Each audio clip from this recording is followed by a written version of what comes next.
Cuerpo y movimiento. Podcast Corpa Exprimo. El podcast en el que podrás encontrar ideas e inspiración para tus clases de expresión corporal. Con María José Álvarez Barrio. Dentro del proceso formativo que se desarrolla en la asignatura denominada Aplicaciones didácticas en educación física, 2, en el bloque de contenidos sobre manifestaciones motrices artístico-expresivas, se lleva a cabo un trabajo basado en la correcta búsqueda de información en este ámbito, para la creación de un trabajo académico con rigor que permita al alumnado entender la importancia de documentarse para favorecer competencias profesionales en el contexto de la acción docente. Este trabajo se organiza de tal forma que cada una de las personas que participa se haga responsable de un bloque temático previamente establecido a modo de guión. Lo que vais a escuchar a continuación son pequeños resúmenes con citas a fuentes consultadas sobre los contenidos específicos de la disciplina de la expresión corporal.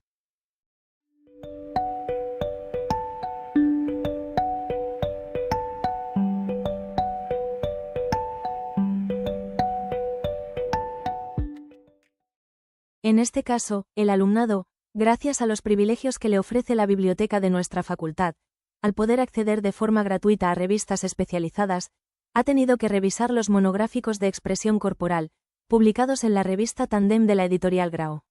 Su trabajo de documentación consistía en realizar una recopilación resumida de los temas que se abordan en cada uno de los monográficos, exigiendo una correcta citación de las fuentes y la recopilación de las referencias, respetando el estilo APA. En este podcast vamos a hablar del monográfico 66, cuyo título es Arte corporal, propuestas educativas para la inclusión. En este monográfico se presenta la expresión corporal como una herramienta fundamental para la inclusión y la convivencia. A través de diferentes experiencias educativas se muestra cómo el cuerpo se convierte en un medio de comunicación, de relación y de expresión emocional para todo el alumnado. Tenemos diferentes artículos con diferentes autores y vamos a empezar hablando del de Montalvez y Vizcarra, que plantean propuestas de arte corporal orientadas a la diversidad y a la participación. Por otra parte, Armada y de la Rosa trabajan la expresión corporal en un aula de convivencia utilizando el movimiento para mejorar la autoestima, la confianza y las relaciones sociales. También tenemos el artículo de Yanis y Ortuondo, que presenta una experiencia que evoluciona del acrosport al teatro musical, donde el alumnado crea, coopera y reflexiona sobre temas sociales. Por otra parte, Méndez y Fernández Río muestran cómo la improvisación teatral favorece la empatía en el alumnado con síndrome de Asperger. También encontramos la propuesta de Prit y Guzmán, que entiende la lengua de signos como una forma de expresión corporal inclusiva y accesible. Finalmente, otros artículos trabajan las emociones desde la corporeidad y la dramatización interdisciplinar en educación infantil, reforzando la idea de que el cuerpo es un lenguaje educativo y social. En conjunto, este monográfico demuestra que la expresión corporal no es solo una actividad artística, sino que también es una vía para la inclusión, la convivencia y el desarrollo emocional del alumnado. En este segundo podcast vamos a hablar del monográfico 47, cuyo título es Una mirada al cuerpo que se emociona. Este monográfico se centra en la relación entre el cuerpo y las emociones, entendiendo la expresión corporal como un medio para reconocer, sentir y regular lo que vivimos a nivel emocional. A través de los distintos artículos muestra cómo el movimiento permite tomar conciencia de las propias sensaciones y transformarlas en aprendizaje. También hay varios artículos y varios autores. Entre ellos empezamos hablando de Antonio Fraile, que introduce el monográfico defendiendo que el cuerpo es un espacio cargado de significados y emociones, y que la educación física debe trabajar esa dimensión de forma intencional y pedagógica. Por otro lado, Luis Antolín profundiza en el autocontrol emocional a partir de propuestas expresivas, donde el alumnado identifica y regula sus emociones durante la creación y la interpretación corporal. También tenemos el artículo de Sánchez y Coterón, que desarrollan el concepto de hemocreación, que combina creatividad y emoción a través del movimiento, favoreciendo el autoconocimiento y la empatía. Por otra parte, Torrens y Mateu analizan cómo la danza y las artes del movimiento generan diferentes vivencias afectivas, tanto en quienes interpretan como en quienes la observan.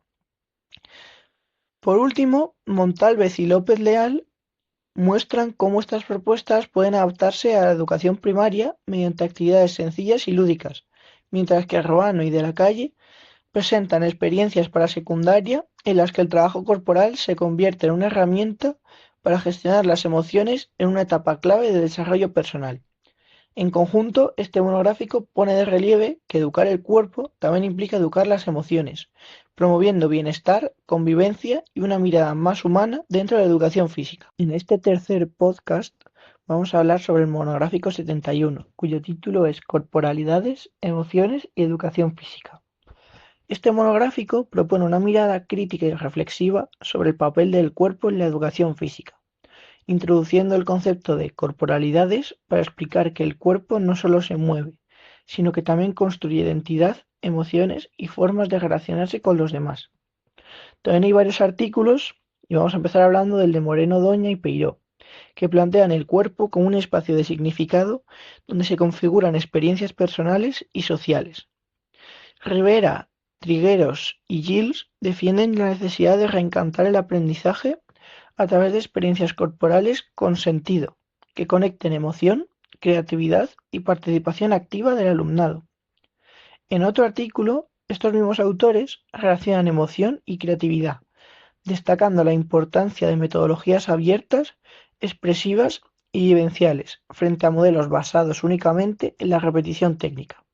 Por otra parte, Carter, Tuyer y Gallardo introducen la perspectiva intercultural, mostrando cómo el cuerpo puede actuar como puente entre culturas y favorecer el respeto y la convivencia. También tenemos el artículo de García Puchades y Serrano, que aborda la evaluación de los afectos y el desarrollo de la autonomía emocional, recordando que los procesos emocionales también forman parte del aprendizaje. Finalizando, Sara Carrasco propone la cartografía artística como una forma de reflexión corporal, mientras que Nieves presenta la danza implicada como una experiencia de sensibilidad, escucha y creación colectiva. En conjunto, este monográfico amplía la visión de la educación física y muestra que el cuerpo no solo ejecuta movimiento, sino que lo interpreta, siente y comunica, y construye experiencias personales y sociales con profundo valor educativo. En este último podcast vamos a hablar del monográfico 79, cuyo título es La expresión corporal en el escenario virtual. Este monográfico analiza cómo la expresión corporal se adapta y se transforma en los nuevos entornos digitales. Aunque el espacio cambia, el cuerpo sigue siendo un medio de comunicación, identidad y creatividad, también en plataformas virtuales. En el artículo de Montávez y Fraile se reflexiona sobre el cuerpo en el escenario digital, señalando los riesgos y oportunidades que surgen con la exposición en redes y entornos online. Arévalo y Sotoca presentan propuestas multimedia que combinan movimiento, grabación y creación audiovisual, permitiendo al alumnado revisar, analizar y mejorar sus propias producciones corporales. Por otro lado, Álvarez Barrio y Muñoz plantean el uso de las redes sociales como herramienta de investigación y reflexión crítica sobre la identidad corporal contemporánea.